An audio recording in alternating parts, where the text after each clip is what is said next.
Medusa. A name whispered in hushed tones, a name that carried both reverence and fear. A creature spoken of with fear and dread, a figure cloaked in darkness and mystery. But before the curse, before the monstrous visage that turned men to stone, there was beauty, a beauty so radiant, so captivating, it rivaled even the goddesses of Olympus. Her presence was like a beacon, drawing admiration from all who beheld her. Medusa, a priestess of Athena, was the epitome of grace and devotion. Her every movement was a dance of elegance, her every word a hymn of piety.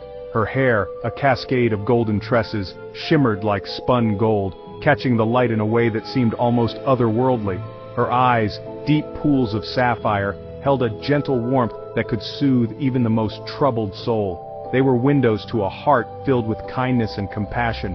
Men were captivated by her charm, their hearts ensnared by her beauty. They would come from far and wide just to catch a glimpse of her radiant visage.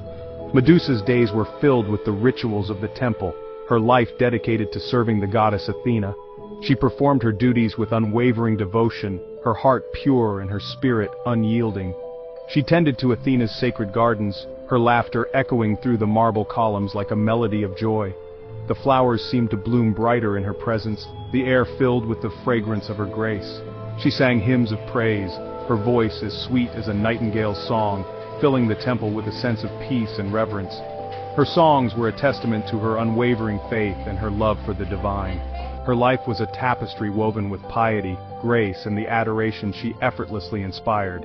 She was a beacon of light in a world often shrouded in darkness, her presence a reminder of the beauty and goodness that could exist. Little did she know, fate had a cruel twist in store, a tragic transformation that would forever alter her destiny. The gods, in their capriciousness, had plans that would turn her world upside down. Her beauty, however, became her undoing. It was both a blessing and a curse, drawing the attention of those who would bring about her downfall. It attracted the attention of Poseidon, the mighty god of the sea. His gaze, once fixed upon the vast and untamed ocean, now turned to the mortal realm, captivated by Medusa's unparalleled beauty. His heart, accustomed to the untamed beauty of the ocean depths, was captivated by Medusa's mortal charm. He was drawn to her like a moth to a flame, unable to resist the allure of her radiant presence. Blinded by desire, he sought her out, his intentions far from honorable. His pursuit was relentless, driven by a lust that knew no bounds. Medusa, a priestess sworn to chastity, rejected his advances. Her heart belonged to Athena, and she would not betray her vows, no matter the cost. But Poseidon, fueled by lust and a god's arrogance, refused to be denied. His desire turned to anger, and his anger to a determination that would not be swayed.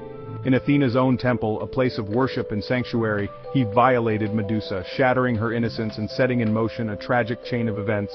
This act of desecration would not go unpunished, and the consequences would be dire for all involved. The sacred halls of Athena's temple, once filled with serenity and divine grace, now echoed with the aftermath of Poseidon's transgression. The air, once fragrant with offerings, now carried the scent of desecration. The violation of her temple, the defilement of her priestess, filled Athena with a righteous fury that burned brighter than the sun. Her heart, once a bastion of wisdom and justice, now seethed with an unquenchable fire.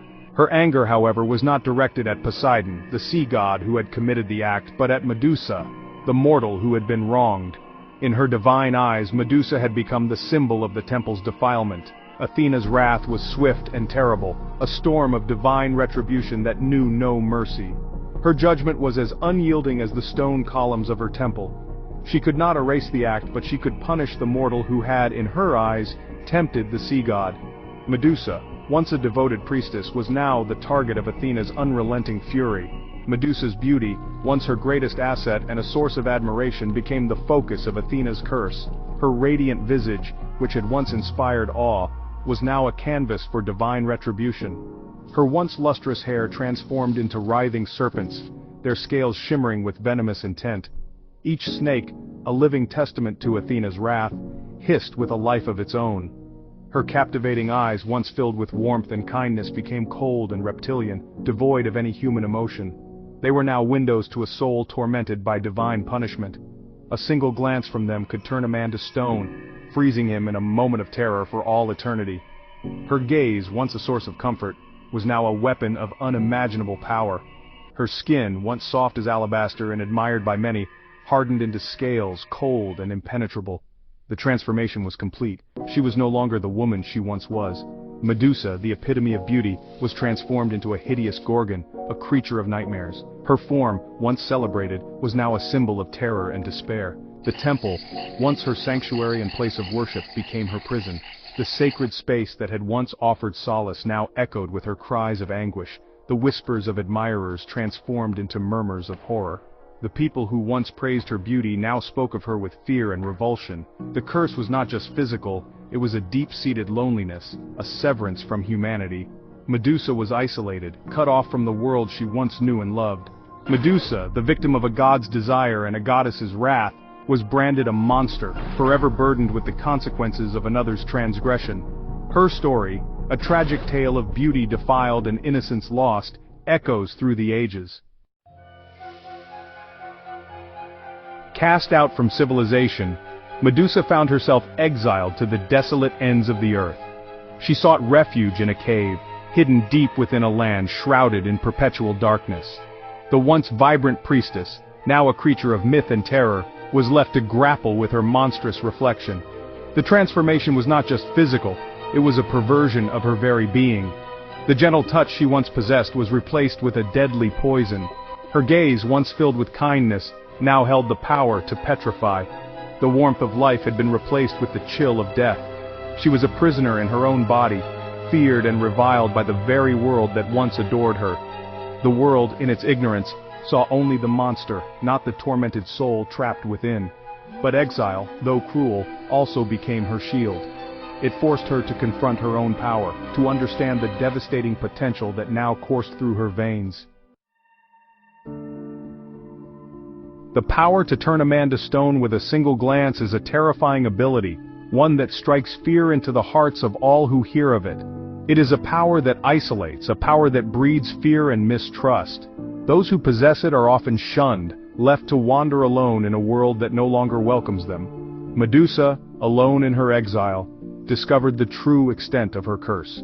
She was once a beautiful maiden, admired by many, but now she was a figure of dread, her very presence a threat. She learned to control the serpents that writhed upon her head, their venomous fangs bared in a perpetual snarl. These serpents were not just a part of her, they were an extension of her will, a manifestation of her anger and sorrow.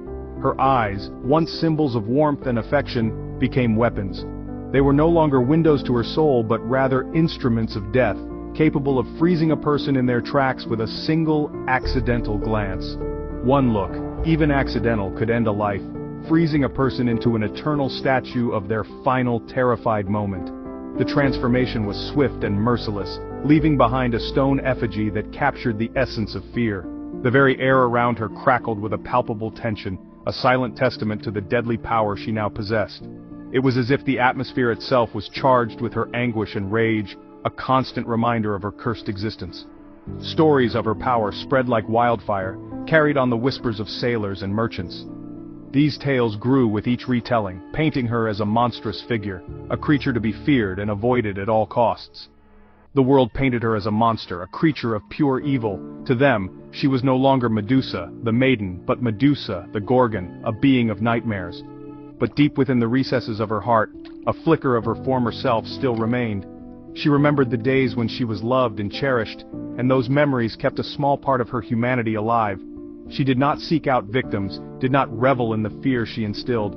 Instead, she avoided contact, knowing that her gaze could bring about unintended destruction. She was Medusa, the Gorgon, yes, but also Medusa, the victim, forever haunted by the ghost of her former beauty. Her story is one of tragedy and transformation, a reminder of how quickly fate can change, turning a beloved figure into a symbol of fear. The legend of Medusa's power reached the ears of King Polydectes, a ruler known for his ambition and ruthlessness. He desired Medusa's head, not out of a need to vanquish evil, but as a trophy, a gruesome testament to his own power. To achieve this, he called upon Perseus, a young hero known for his courage and skill in battle. Perseus, though hesitant, was bound by honor to serve his king. He embarked on a perilous quest, armed with gifts bestowed upon him by the gods. Athena, seeking to right her past wrong, provided him with a mirrored shield, its polished surface capable of reflecting Medusa's deadly gaze. Hermes, the messenger god, gifted him with winged sandals, granting him the speed to evade the Gorgon's petrifying stare. The task before Perseus was daunting. To face Medusa was to face death itself, but he was a hero of unwavering resolve, fueled by a sense of duty and a thirst for glory. He ventured into the unknown, guided by the whispers of the wind and the faint hope that he could achieve the impossible. If you enjoyed this journey into mythology, don't forget to subscribe to the Hidden Relic for more untold stories of legends and history. Like this video to show your support, and share your thoughts in the comments below. We'd love to hear from you. See you in the next adventure.